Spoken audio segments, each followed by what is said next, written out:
financing your next billion. Gain insights into successful engagements with venture capitalists and investors.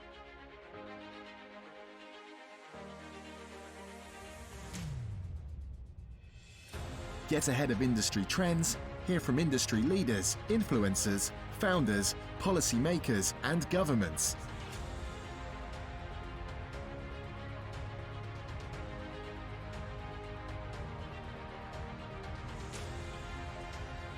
Stay in the know on how to finance your next billion. Hello, everyone. Thank you so much for attending the United Nations Commission on the Status of Women. This is our 66th convening. Can you believe that? Here in 2022, we have been doing this for the past 66 years. This year, we are actually going to be tackling our Goal 13, which is on climate change. And I'm the host, Yvonne Gamble, and I am the CEO of Sanpete Financial Group, and we are venture capitalists. I'm also the co-founder of Women Leading Change Now, and we are a political advocacy group. And we host this every year, so we're back again with you, and we are loving it. Today, I have as my guest a young lady who is starting up a wonderful organization. She is actually dealing with the youth, the young youth. When generally we think about youth, we think about someone who's actually working with the teens, up to adulthood, but she's actually working with the young children. And so I'm going to bring up my guest and introduce her to you so that you can get a chance to know her as I do. So now we are bringing to you Bianca Johnson. She's the founder of the Academy for Exceptional Youth. Thank you so much, Bianca, for joining the show. Absolutely. It's a pleasure to be here. Thank you. And what can you tell us? You are founding this Academy for Exceptional Youth. When you say exceptional youth, what does that mean? So for me, exceptional means that every student that is in school can display their personal achievements to the highest degree. That means if a student is, for those fidgety students, we're dealing with K-2. They're fidgety, you want them to sit still. Perhaps they're meant to be an entertainer, and we do not want to discourage them from doing that. So we want to, as an after-school program, give students the ability to be able to be themselves. Wherever their talents lie, they can expand upon those. Oh, okay. Well, that's good. That's good. So, and I like what you said, especially some of those fidgety students. So you give them that little extra work that they need, or that extra, push or what have you to, actually do something, because it's very, very true.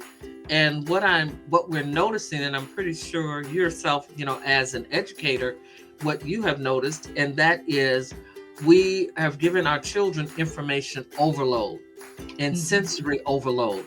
And so a lot of children, more so than what you would normally have had, are now, it's not the fidgety part, is really because there's just so much information that has been put in, and there's nowhere to channel all this energy, to channel all these new thoughts.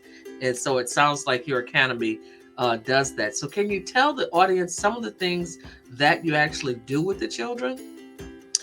So from my perspective, what I've done is I've partnered with educators because I myself has actually transitioned and following my passion.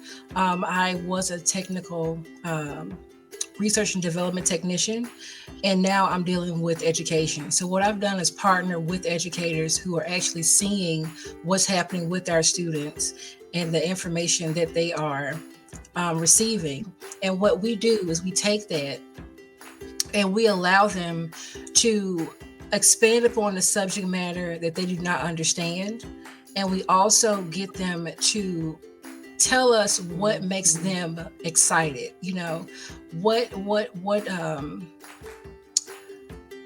what learning style do they have? Do you like to read? Would you rather it be with music?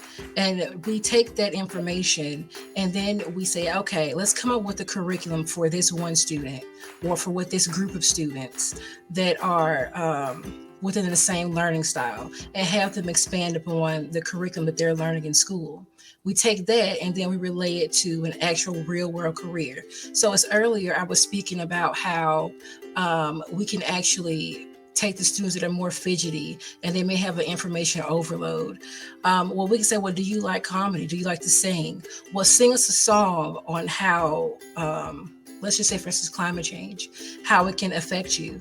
Let's sing a song on how you are learning your ABCs, or past this point, they're probably in addition and subtraction. So let's sing a song about that. Let's actually move forward in a way that if you are more skilled with your hands, you like to play with your pencil all day, let's channel that energy into creating a beat. Perhaps you can do the beat for someone else's vocals. Perhaps you can do the beat and the vocals for someone else's ideas. So it's also teaching team building in a way that the schools are already doing so, but it really gives them more time versus in the school day where it may be more constricted. Even the students that are, when they have their moments, if they're allowed recess and they're able to go outside and play with the dirt and the worms, that can be your future etymologists. So we really want to encourage them and show them that what they're doing is not wrong. It's just that you may have a time and a place, and we want to give them that space to be who they are, which is exceptional. That is, wow. That is really something that you're doing with them, and you are recognizing what their talents are, and really, you're capitalizing on that, because then basically that helps them at an early age to actually develop that talent and develop that build that skill, that ability. It sounds like it's like muscles, where you keep working that muscles, you keep pumping that iron, you're going to get stronger in that area. And that's very good. And I'm almost certain, I think I can say this with certainty, you can tell me if I'm on the right track, that would help the parents also to identify some different things in the children that they might not have realized, because just simply the timing that parents actually have with children. And then, as you said, in the school systems, they probably only get, maybe, 10 or 15 or 25 minutes to actually to work on art projects. And then they got to do gym and got to do music and all that. And that might be just a total of 1 hour out of the day. And if you have a student who really excels, especially in the creative arts, they need more time. Right. It's funny that you mentioned that. That was actually a subject matter where I met with a parent. Now, her child was actually older, I believe middle school or high school, but I was explaining the concept to her and she was fully on board. So it really gives me the willpower to continue and expand, hopefully beyond second grade all the way through 12th grade. With help, okay. Of course. Okay. All right. Well, you're going to take on that's a big challenge. But you know what? We're going to this is just the first time that we're actually have Bianca on the show. But as she said, if she's going to expand and she's going to put it through, it sounds like she's going to be a guest coming to the UN, Commission on the Status of Women, because we're going to want to know what's the status of this woman and how she's doing, as she goes through the years with this. So what do you tell our audience? We're dealing with a lot of climate change issues that are front and center. So how do, this is something that is probably, extremely good to teach the children, as well as that would help the parents as well. So, but how do you do that? How do we convey that message to a kindergarten through second grader without fear? As far as climate change, as you mentioned, it is a fearful topic. It's a sensitive topic. And what we aim to do is show them through, whether it be shadow boxes of how the ecosystem works, or the life cycles of plants, and how our environmental impact impacts the overall functionality of those ecosystems, of those systems taking place within nature. So what we do is we will teach them not only about climate change in the physical sense of what it actually is, but how they themselves can make an impact beyond simply just recycling. So we take it a step further and show them how to recycle their paper. So for their scrap paper, an activity would be that they could take the paper and make paper mache materials, or they can take the paper and turn it into a recyclable paper and actually use it within the program. And then we would teach them about how that's creating an impact in the future, that this tree will be saved versus having to be cut down for more paper products. Or how with climate change as far as fire, we teach them fire safety and what not to do with matches, which schools already tend to do that a bit as of right now. We really want to focus on wherever the school needs more attention. We really want to give that to our students and make sure they're understanding. So it's really about creating an environment where they have subjects they're able to ask us, their mentors, the volunteers, topics that may be sensitive to them as far as climate change. They may be curious. At this age, they're very curious. And that will help us also create more programs because, as I've mentioned, these are programs that are already out there. These are things that are already being taught in schools. What can we do outside of that? So we want to take their curiosity and move forward with that and allow them to say that, hey, I have a question, it's being answered. I feel, empowered to continue to be curious and ask questions. That's how we take that step forward with the initiative of climate change at an early age. Introduce them young, let them be a part of it. Let them ask their questions, no matter how nonsensical to us it may be. Give them that space to do so. Okay. Well, that's excellent because that, like you said, give them that space to, to actually to explore in and to understand. And then that way they can understand the world around them even better. And that makes a lot of difference in, in how they understand that they have their responsibility to take care of the world around them. Mm-hmm. And so, with younger children, as this is something that is excellent. And I really applaud you for being able to take this on and to want to do this. So I just wanted to ask a couple of questions. How did you come to this as you wanted to do this as your life work? I did hear you say earlier, and I did not forget that this was a transition. Mm-hmm. And, so I just wanted to kind of capitalize on why was this a transition? I love learning. I've always loved learning.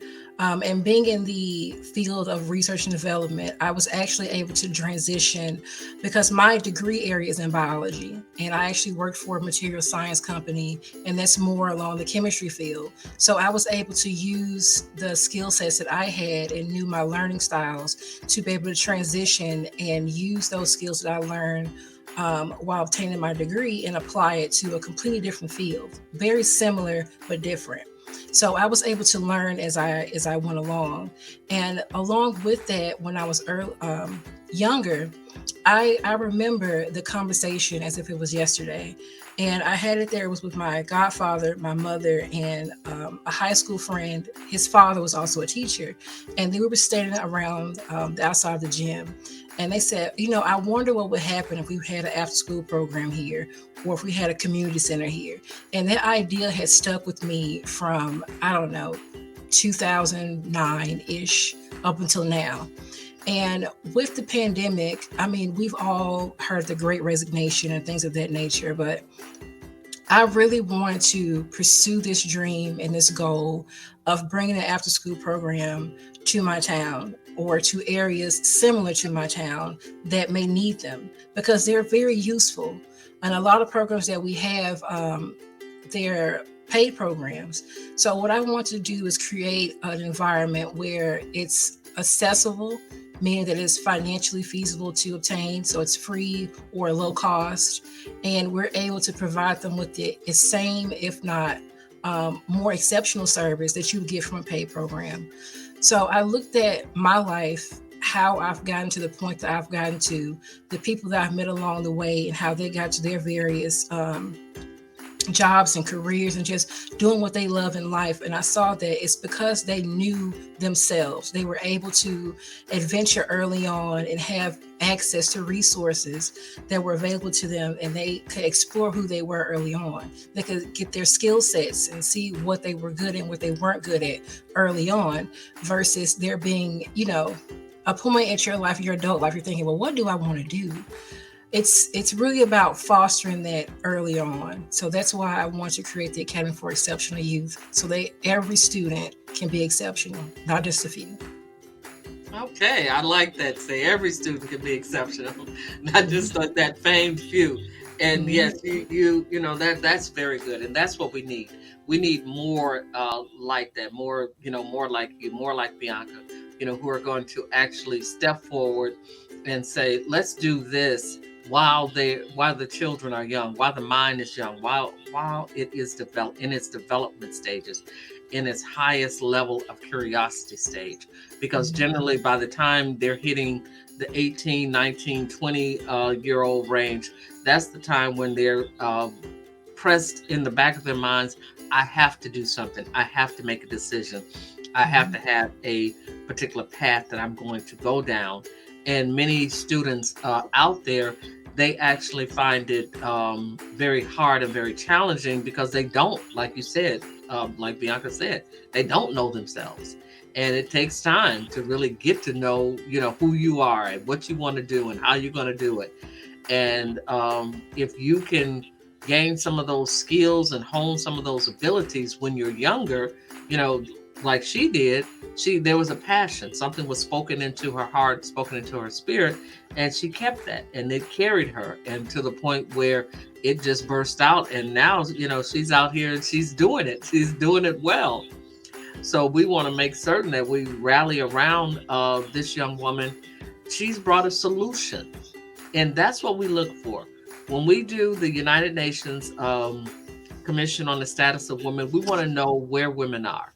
We want to know how they are faring in the types of things they are doing, and what types of things are they doing to uplift the rest of the world, be it in their local community or communities around. Someone who's watching this from across the world may say, aha, I think I like that program that she's doing. I'd like to have that program here in Sydney, Australia, and reach out and contact Bianca and find out. So Bianca, I want you to just give us, I can faintly see, and I think the people can kind of faintly see what you have there as far as ways that people can contact you.